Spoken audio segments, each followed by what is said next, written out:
من أقوى الطعنات اللي ممكن تجيك هي طعنة شخص تحبه وتثق فيه وتقدره، لأن طعنته تكون قريبة من القلب وقاتلة. هذه كانت كلمات زوج اكتشف خيانة زوجته له على أحد تطبيقات التواصل الاجتماعي، وكانت هالزوجة تحاول تلاقي أي عذر يبرر فعلتها. مرة تقول إنها أخطأت وما حست بنفسها، ومرة إنها كانت مريضة، ومرة إن السبب كان لأن الزوج ما كان يهتم فيها. حاولت بكل الطرق تلاقي لنفسها مبرر قدام الزوج المطعون في شرفه، وكانت كل محاولاتها تزيد من حقارتها قدام زوجها. كانت هذه أغرب قصص الخيانة وأكثرها حقارة. يقول الزوج بعد 2 من حياة زوجية سبقها قصة حب استمرت 3 سنوات، كانت حياته كلها لحظات سعيدة وبعض لحظات الخصام طبعا، ولكنها حياة جميلة استمرت رغم كل الظروف الحلوة والمرة. كانت زوجته دائما تحبه وتعشقه، وحتى ان حبها له زاد بالفترة الأخيرة، حتى اكتشف خيانتها بالصدفة يوم فتح تليفونها.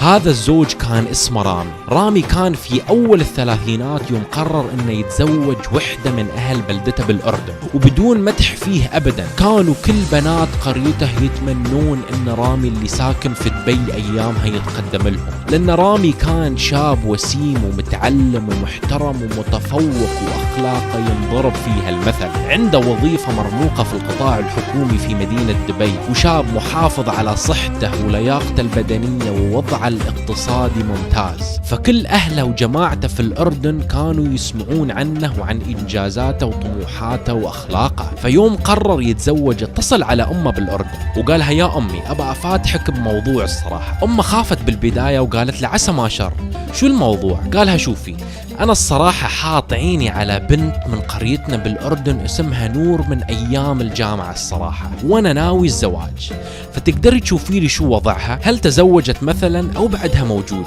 أمه طارت من الفرحة وما صدقت على الله أن ابنها طلب الزواج عشان تفرح فيه وتشوف أحفادها، وعلى طول راحت وسألت جماعتها وجيرانها عن البنت، والفرحة اكتملت يوم عرفت أن البنت بعدها ما تزوجت. لكن الصدمة في الموضوع أنهم ما يعرفون أن البنت نور أصلا على علاقة حب سرية مع شاب أردني. المهم اتصلت الأم وخبرت ابنها رامي بأن البنت بعدها ما تزوجت، وبدوا يخططوا أن رامي راح ينزل للأردن إجازة ويتقدمون للبنت على سنة الله ورسوله. وفعلا نزل رامي للأردن وتقدموا للبنت، وأهل البنت طاروا من الفرحة أن رامي الإنسان الخلوق والمحترم تقدم لبنتهم. وأول ما سألوا بنتهم عن الموضوع على طول وافقت وأعجبت برامي وبشخصيته، وحددوا تاريخ ومكان العرس، وبدت نور تحضر تجهيزاتها. طبعا للحين هي ما قالت للشاب اللي كانت على علاقة معاه إن في واحد اسمه رامي تقدم لي. شو يعني بتقول له في واحد تقدم لي وأنا رضيت؟ يعني موقف البنت كان صعب جدا،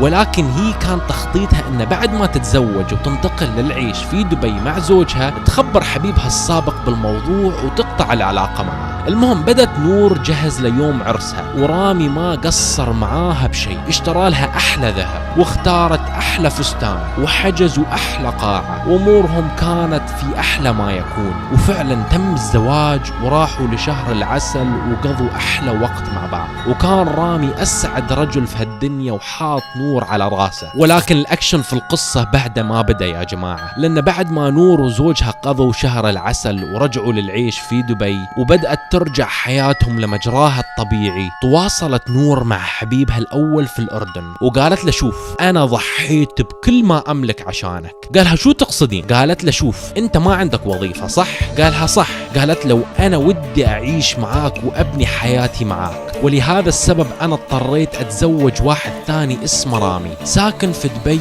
وعنده خير ويشتغل في حكومة دبي وعنده معارف وعلاقات واصلة. قالها أوكي. قالت له أنا رح أكلمه بعد كم من شهر ورح أكذب عليه أقول له أن أنت أخو صديقتي ووضعك تعبان ومسكين وكذا في الأردن، وخليه يدبر لك شغل في دبي عشان تنتقل للعيش والسكن في دبي، وبهاي المرحلة أطلب أنا منه الطلاق ونتزوج أنا وأنت وخلاص هو وتخليه يولي. طبعا هذا عشيقها اسمه محمود، واحد عطالي بطالي وطول اليوم بالشوارع وما عنده اي فكرة بمستقبله. فهني قال هذه فرصتي والله، وقالها اوكي فكرة حلوة. بس محمود اصلا ما كان في باله الشغل ولا شيء من هالكلام، خطته كانت ألعن وأخبث مما تتخيلون. بعد عدة أشهر فعلا نور تمسك زوجها رامي وتقول لحبيبي اسمع، أنا عندي صديقتي في الأردن أبوها توه متوفي وما عندهم حد يصرف على البيت إلا أخوها الكبير، ومساكين هذا أخوها ما عنده شغل في الأردن، وانت تعرف الأوضاع في الأردن شوي صعبة، فيا ريت والله لو نقدر نساعدهم ونلاقي شغل حق هذا الشاب في دبي، خله على الأقل يقدر يصرف ويستر على أسرته.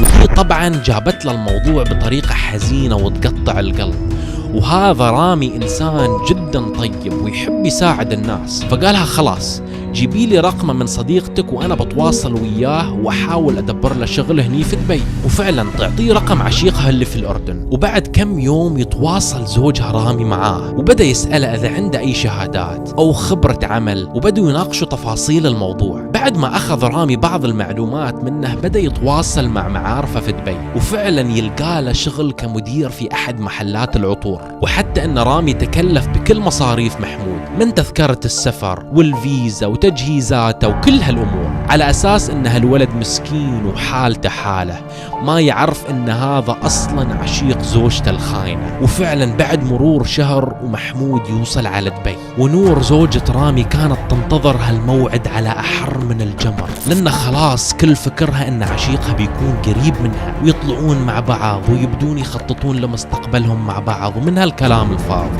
لكن هذا محمود أول ما وصل دبي قطع التواصل مع نور نهائيا، ولكن استمر على التواصل مع رامي زوج نور. وهذا أصلا محمود ما كان براس الشغل أبدا، كان بس يبى يوصل لدبي عشان ينفذ خطته اللي بتخرب بيت نور وزوجها ويرجع للأردن. بعد يومين من وصوله لدبي تواصل مع زوج نور وقال له أنا حاب أزوركم في البيت لأن عندي أغراض وهدايا ليكم جايبها من الأردن. رد عليه رامي قال له أكيد حياك الله، أصلا أنا كنت بعزمك على الغداء عنا بس قلت أخليك ترتاح كم يوم. اتصل رامي على زوجته وقال لها ترى أخو صديقتك بيجينا بكرة على الغداء، فجهزي الغداء وإذا ناقصك أي شيء خبريني. سكرت نور التليفون وبدت تتوتر وخافت وحست إن في شيء غلط في الموضوع، بس ما كانت متوقعة أبدا الخطة اللي كان عشيقها مدبرها. وثاني يوم وصل محمود عندهم للبيت، وفعلا كان معاه هدية للزوج وكان وياه ظرف أوراق. أول ما وصل وجلس عندهم في البيت قال محمود للزوج رامي ممكن تجيب زوجتك للصالة تقعد معانا لأن عندي كلام لازم أقوله قدام زوجتك. هني استغرب الزوج من كلام محمود، يعني شو هالكلام اللي لازم زوجتي تسمعه؟ قال له لا ما عليك، يعني شيء مهم وما راح تفهم الموضوع بالكامل إلا قدام زوجتك. استغرب رامي من الكلام وراح نادى زوجته، قال لها تعالي الصالة، محمود هذا يقول إن في موضوع يبي يتكلم فيه ولازم تكوني انت موجودة.